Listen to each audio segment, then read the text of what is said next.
একদিন এক গহন জঙ্গলে একটি বড় ভাল্লুক হেঁটে চলছিল।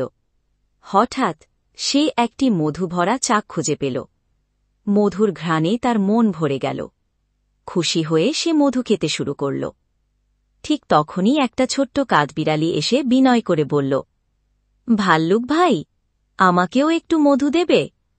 ভাল্লুক গর্জন করে বলল, না, এটা আমার, আমি একাই খাব। কিন্তু হঠাৎ ঝাঁকে ঝাঁকে মৌমাছি এসে ভাল্লুকের পেছনে ছুটে এল। তারা রেগে গিয়ে ভাল্লুককে হুল ফোটাতে লাগল।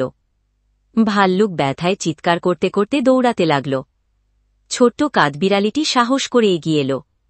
সে একটা লম্বা ডাল নাড়িয়ে মৌমাছিগুলোকে তাড়িয়ে দিল। মৌমাছিরা চলে গেলে ভাল্লুক হাঁপাতে হাঁপাতে বসে পড়ল। ভাল্লুক কৃতজ্ঞ চোখে কাঠবিড়ালির দিকে তাকিয়ে বলল, তুমি আমাকে বাঁচিয়েছ। এবার আমরা একসঙ্গে মধু খাব। তারা মধু ভাগ করে খেল এবং একসঙ্গে বন্ধুত্বে মেতে উঠল।